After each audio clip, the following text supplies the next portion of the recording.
just read it. This is your 10-minute talk book show brought to you here from Laurelhurst Village in Portland, Oregon, which is a retirement center.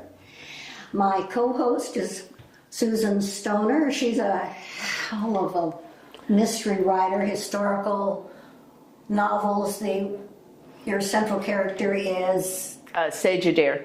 Sage Adair. So don't miss them. You're working on a new one now, aren't you? Yes. Okay. Number 7. Okay. All right. My guest, or our guest today, is Mike Nettleton, and he has written what sounds like a corker of a comedy mystery called, and with his wife. I don't want to get you into trouble. No, don't want to do that. I got to go back. And it's called The Hard Karma Shuffle. Okay, guys, I've got to put this on my list. It just sounds too good and too absurd.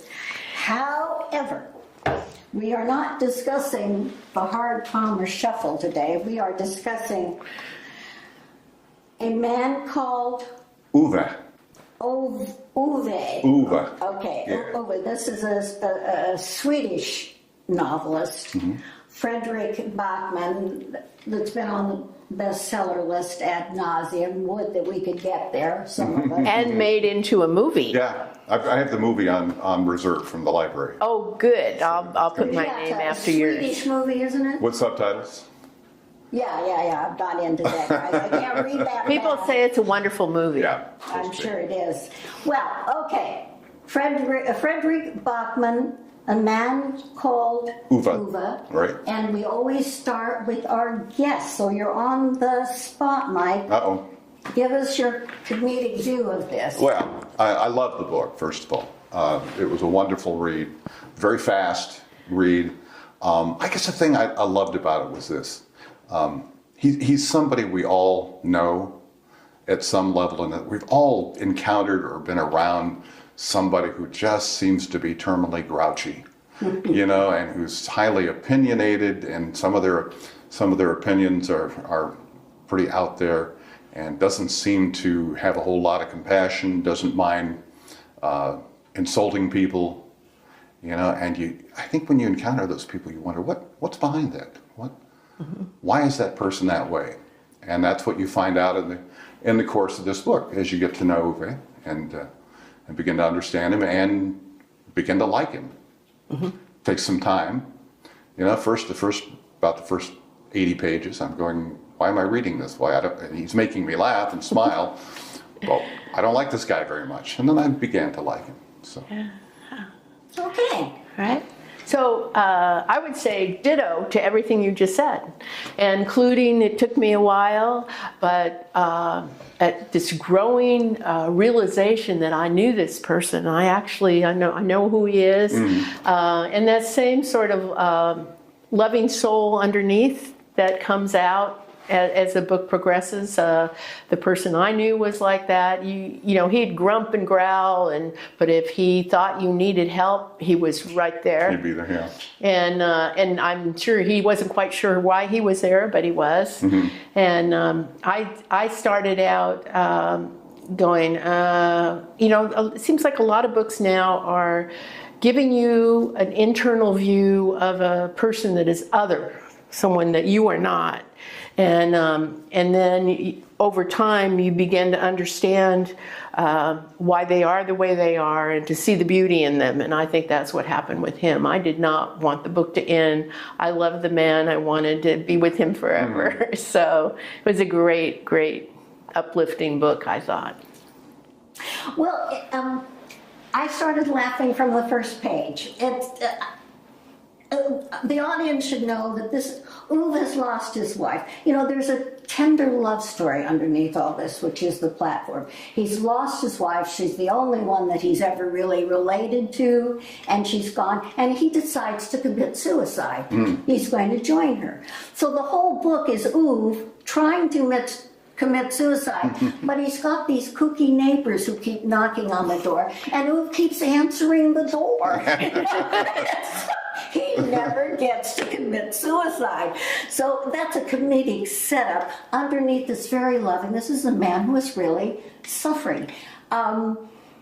So at the end of the book, there's, and this isn't a reveal, at the end of the book, a number of people gather to honor him, and someone says, Ove is going to hate this, isn't he? And, yeah. Because in the course of his trying to commit suicide, but stopping, as you say, Susan, to meet these other people's needs, which is an Iranian lady who's forever pregnant and about to deliver, her husband who falls off a ladder and can't do anything, and Ove is a 19th century man in a 21st century world. He works with his hands. He doesn't understand why people don't understand that a Volvo is the best car. It's a Saab. A Saab, yeah. Volvo is second. It's the BMW that is like verboten. Right. Yeah. Well, you know, I once talked to a psychologist. I had a case actually with a psychologist, and he was talking about there's people who are like so black and white and no gray. And it's really is a mindset, and Ove is like that. And I think over the course of the book, he becomes more gray. There's actually a quote in the book that Ove is black and white, and Sonia, his wife, is color. Yes. And, you know, they are different sides of the coin. I read a review. Somebody said they didn't find it believable that this woman would love and marry this man.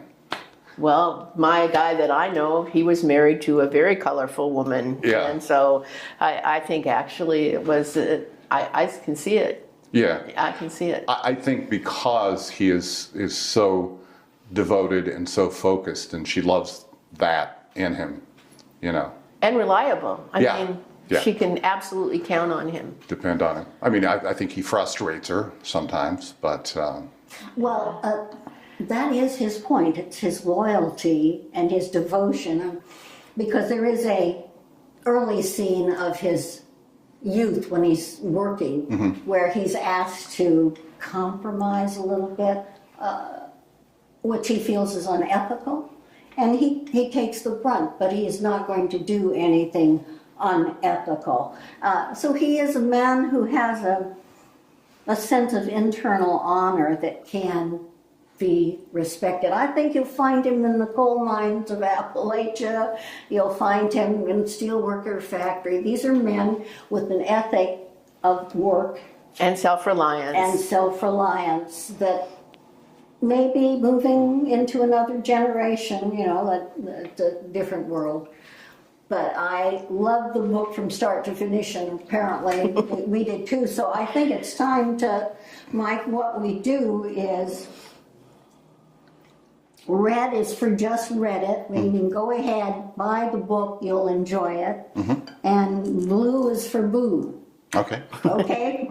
So, you get to vote now. What are you going to tell our audience? Read it. It's a fun read. It's a fast read. I mean, I'd be surprised if people who get into books don't sit and read it at one sitting. And if you don't smile all the way through, you need to see your doctor. Yeah, check your pulse. Check your pulse. Now drop it in there for us gently. Thank you, Mike. Okay, Susan. And ditto Mike again. I think it was a wonderful book, and I think everybody benefits from reading it. No, I'll repeat what I've already said because it bears repeating. If you don't smile all the way through this book, check your pulse. You're not well. Yes for Ove. And thank you very much for being with us. Go buy this book. There's a reason why it's at the top of the bestseller list. And have a great day.